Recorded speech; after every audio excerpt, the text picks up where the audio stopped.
ഏറെ പ്രാധാന്യമുള്ളതും നമ്മളൊക്കെ നിർവഹിക്കേണ്ടതുമായ ഒരു കാര്യമാണ് വിവാഹം. അപ്പോൾ അത് ഇസ്ലാമികപരമായി ആ വിവാഹത്തിന്റെ ചടങ്ങുകളും അതുമായി ബന്ധപ്പെട്ട കാര്യങ്ങളൊക്കെ നടക്കുക എന്നുള്ളത് വിശ്വാസികളായ നമ്മളെ സംബന്ധിച്ചിടത്തോളം വളരെ പ്രധാനപ്പെട്ടതാണ്. യുവാക്കളാണ് ഇതൊക്കെ അറിയേണ്ടത് പ്രത്യേകിച്ചും. അതുകൊണ്ട് നമ്മുടെ നാട്ടിൽ നടക്കുന്ന കല്യാണം ബന്ധപ്പെട്ട് പെണ്ണുകാണൽ ചടങ്ങിൽ ഒരുപാട് സംഗതികൾ, അനാചാരം എന്ന് പറഞ്ഞാല് ഇസ്ലാമുമായി ദീനുമായി ഒരു ബന്ധവുമില്ലാത്ത മുസ്ലിം വിവാഹമാണോ എന്ന് പോലും തെറ്റിദ്ധരിച്ചു പോകുന്ന രീതിയിലേക്ക് നമ്മുടെ നാട്ടിലെ വിവാഹവുമായി ബന്ധപ്പെട്ട കാര്യങ്ങൾ നടന്നുകൊണ്ടിരിക്കുകയാണ്. ഏറ്റവും ചുരുങ്ങിയ പറഞ്ഞ ഒരു പെണ്ണുകാണൽ ചടങ്ങിൽ ഇസ്ലാമികപരമായി കല്യാണം കഴിക്കുന്ന ഒരു പുരുഷന്, ഒരു ചെറുപ്പക്കാരന്, യുവാവിന് ആ പെണ്ണിനെ ഒരു വട്ടം പോയി കാണാം. അത് സുന്നത്തായ കാണലാണ്.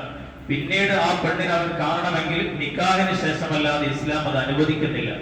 എന്നാൽ ഇന്ന് പറയുന്ന സങ്കടകരെന്ന് പറയട്ടെ, പെണ്ണുപോയി കണ്ട് ആ കല്യാണം ഉറപ്പിച്ച് രണ്ടാമത് സ്ത്രീകൾ മുട്ടായി കൊടുക്കാൻ വേണ്ടി പോകുന്ന ചടങ്ങ് 100-150 ആളുകൾ, ഒരു പവൻ സ്വർണത്തിന് പോലും ഗതിയില്ലാത്ത, വാങ്ങാൻ കഴിയാത്ത ഒരു രക്ഷിതാവ്, ആ പെണ്ണിന്റെ വാപ്പ ആ വീട്ടിലേക്ക് 100-150 ആളുകൾ ഒരു ഹയാവുമില്ലാതെ, ഒരു ലജ്ജയുമില്ലാതെ ഈ പെണ്ണുകളിങ്ങനെ പോവാണ് വരിവരിയായി മുട്ടായി കൈ പിടിച്ചിട്ട്.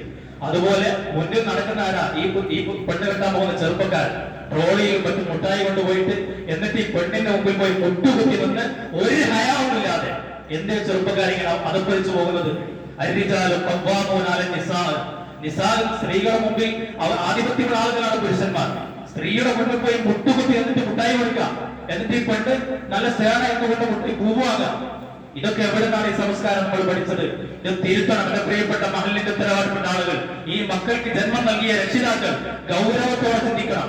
ഈ മക്കളും ഈ മക്കളുടെ സന്താന പരമ്പരകളും നാളാഹ്റത്തിൽ നിങ്ങൾക്ക് ഒരു ഉപകാരം ചെയ്യണമെങ്കിൽ, ദീനനുസരിച്ച് മക്കളെ അവരെ നടത്തിയില്ലെങ്കിൽ അവർക്ക് ഉപകാരം ചെയ്യില്ല. ഇന്നത്തെ ഖുതുബയിൽ പറഞ്ഞിട്ടുണ്ട്, മക്കൾ ഉപകരിക്കൂല.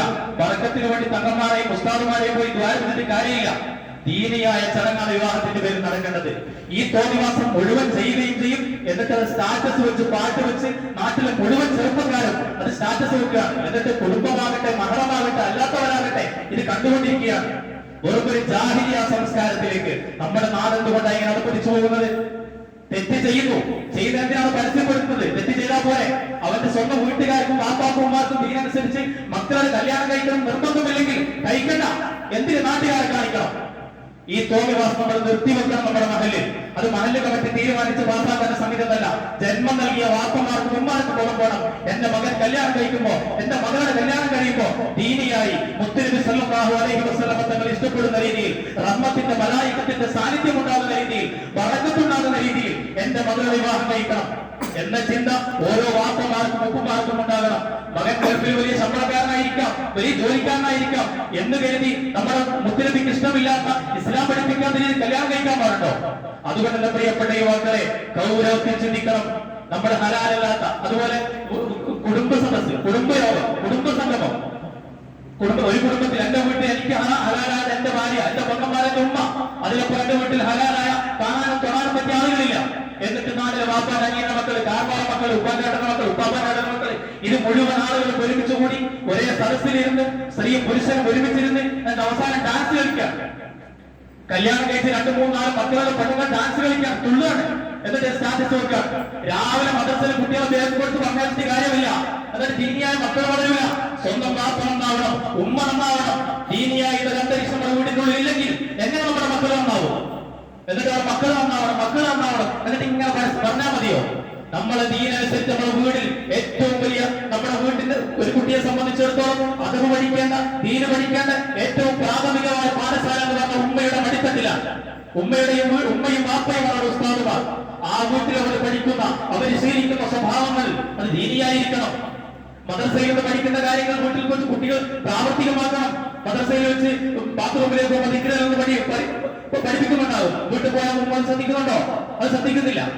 അങ്ങനെ തുടങ്ങിയ ഓരോ വിഷയങ്ങളും ഇതൊന്നും ദീനുമായി ബന്ധമില്ലാത്ത രീതിയിൽ വെറും കുഫ്രിയത്തിലേക്ക്, അനാചാരത്തിലേക്ക്, ജാഹിലിയ സംസ്കാരത്തിലേക്ക് നമ്മുടെ മക്കളെയും നമ്മുടെ സന്താന പരമ്പരകളെയും നമ്മൾ കൊണ്ടെത്തിക്കുന്നത് വളരെ ഗൗരവത്തിൽ ഓരോ ആളുകളും ഇത് ശ്രദ്ധിക്കണമെന്ന് വളരെ വിനീതമായി ഓർമ്മപ്പെടുത്തുകയാണ്. ഇത്രയും ഗൗരവമുള്ളതുകൊണ്ട് ഞാൻ ഈ വിഷയം സൂചിപ്പിച്ചത്. ഓരോ ദിവസം സംഘടന, ഓരോ ദിവസം സ്റ്റാറ്റസ് ഇങ്ങനെ കാണാൻ, ഓരോ ദിവസവും സ്റ്റാറ്റസ് കാണാൻ, പലരുടെയും സ്റ്റാറ്റസ് കാണാൻ. അതിന് കല്യാണത്തിൽ പെണ്ണ് മുട്ടായി കൊടുക്കാൻ പോയിട്ട് വാപ്പയും ഉമ്മയും അതുപോലെ സുഹൃത്തുക്കളും എല്ലാവരും കൂടെ ഒന്നിച്ച് ഫോട്ടോ എടുക്കാം, സ്റ്റാറ്റസ് വെക്കാം. വേറൊരു കാര്യം ചിന്തിക്കേണ്ടതുണ്ട്. നിങ്ങൾക്ക് നല്ല പണം ഉണ്ടാകാം, നിങ്ങളുടെ മക്കൾക്ക് നല്ല ബിസിനസ് ഉണ്ടാകാം, എന്നാൽ പാവപ്പെട്ട ഒരു നേരത്തെ ഭക്ഷണത്തിന് പോലും ഗതിയില്ലാത്ത ഒരു പാവപ്പെട്ട കുടുംബത്തിലെ ഒരു ചെറിയ പെൺകുട്ടി ഉണ്ടാകും. ആ പെൺകുട്ടിക്ക് എന്റെ വാപ്പ ഒരു ഓട്ടോ ഡ്രൈവർ ആയതുകൊണ്ട്, എന്റെ വാപ്പ ഒരു രോഗിയായതുകൊണ്ട് എനിക്ക് അങ്ങനെ ഒന്നും കല്യാണം കഴിക്കാൻ പറ്റിയില്ലല്ലോ. അങ്ങനെ കണ്ണീര് കുടിക്കുന്ന ചെറിയ പെൺമക്കൾ, വിവാഹപ്രായമെത്തിയ പെൺമക്കൾ ഓരോ വീടുകളിലും ഉണ്ടാകുന്നുണ്ട് എന്നത് നമ്മൾ ചിന്തിക്കണം. എല്ലാവർക്കും ജീവിക്കണ്ടേ? എല്ലാ സാമ്പത്തിക ശേഷി പറഞ്ഞവർക്ക് കൂടി നാട്ടിൽ കല്യാണം കഴിച്ചു കൊടുക്കേണ്ട മക്കളെ. നിങ്ങൾക്ക് പണമുണ്ടെന്ന് കരുതി എനിക്ക് ആർഭാടമാക്കാൻ പറ്റുമോ? എനിക്ക് ഞാൻ ഒരു കാര്യം പറയുന്നു, സ്വർണം കൊടുക്കുമ്പോൾ 60-40 സ്വർണം കൊടുക്കാൻ ഗതിയുള്ളവരുണ്ടാകും. അവർക്ക് രഹസ്യമായി കൊടുത്തോട്ടെ, പാവപ്പെട്ട ആളുകളെ പരിഗണിച്ചുകൊണ്ട്.